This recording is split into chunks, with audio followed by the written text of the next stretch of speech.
1916. La Primera Guerra Mundial rugía por toda Europa, excepto en España, donde los militares se estaban organizando para crear el primer sindicato del ejército, las Juntas de Defensa.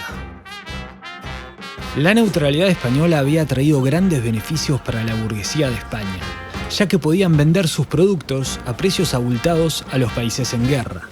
Esto provocó una tremenda inflación en España y muchos vieron su poder adquisitivo desplomarse. Los militares también se vieron afectados. Este problema económico se sumaba a otros problemas que sufría el ejército. El más importante era el sistema de ascensos. Los militares destinados en España estaban en contra de los ascensos por méritos de guerra, los cuales poco tenían que ver con el heroísmo en batalla y más con el favoritismo y la corrupción burocrática. En cambio, los militares destinados en las colonias de África, llamados coloquialmente africanistas, sentían que debido a que arriesgaban su vida por España, su compensación debía ser mayor. La situación del soldado raso en las colonias era deplorable. Los sueldos llegaban retrasados, los uniformes se caían a pedazos de viejos que eran, y la higiene dejaba mucho que desear. La verdad era que en todo el ejército español, el sistema de ascensos había creado una situación en la cual había demasiados oficiales para la cantidad de soldados. El ministro de Guerra, Agustín Luque, preparaba un plan de reforma militar. Pero, dispuestos a defender sus reclamas, los oficiales del Arma de Ingenieros de Barcelona crearon una junta de defensa. Meses más tarde, el Arma de Infantería de Barcelona también creó su junta de defensa. La única arma del ejército que contaba con una junta de defensa era la de artillería. Pero a partir de ese momento, el movimiento juntero se extendió por toda la península. Al frente de la Junta de Infantería de Barcelona estaba el coronel Benito Márquez. Una vez organizadas, las juntas comenzaron a exigir ser legalizadas. El gobierno se negó, pero este no tardó en caer y ser reemplazado. El nuevo ministro de Guerra ordenó al capitán general de Barcelona arrestar a los líderes junteros.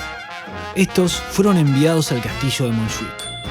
Las guarniciones de Barcelona lanzaron un ultimátum al gobierno, exigiendo la liberación de los líderes junteros. Socialistas y sindicales se pusieron del lado de los junteros. Incluso Alejandro Lerroux propuso liberar a los apresados con 800 militantes radicales armados, si los junteros se pronunciaban republicanos. Esto no sucedió.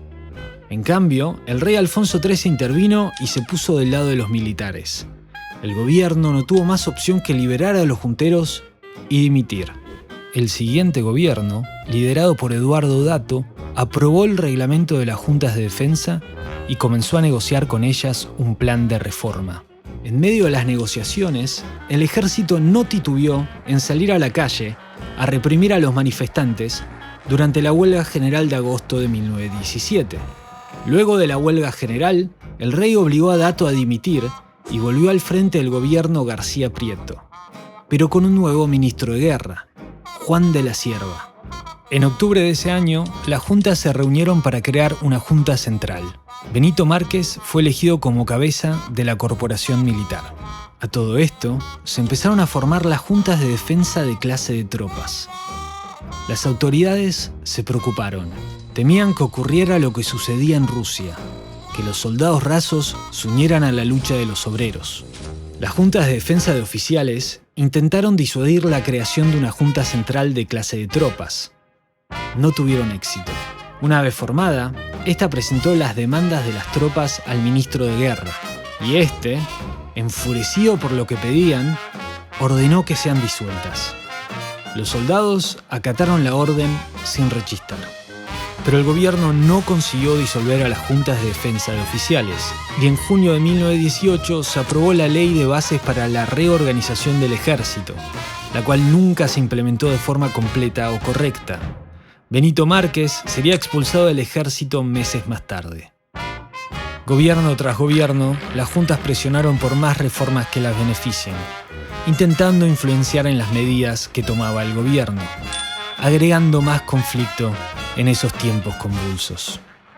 Finalmente, tras el desastre de Anual, el gobierno consiguió reformar las juntas, que pasaron a formar parte del Ministerio de Guerra como comisiones informativas.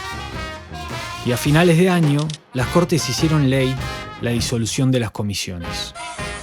Así, dejaba de existir el primer sindicato de militares de España. Para conocer más curiosidades sobre el pasado, suscríbete.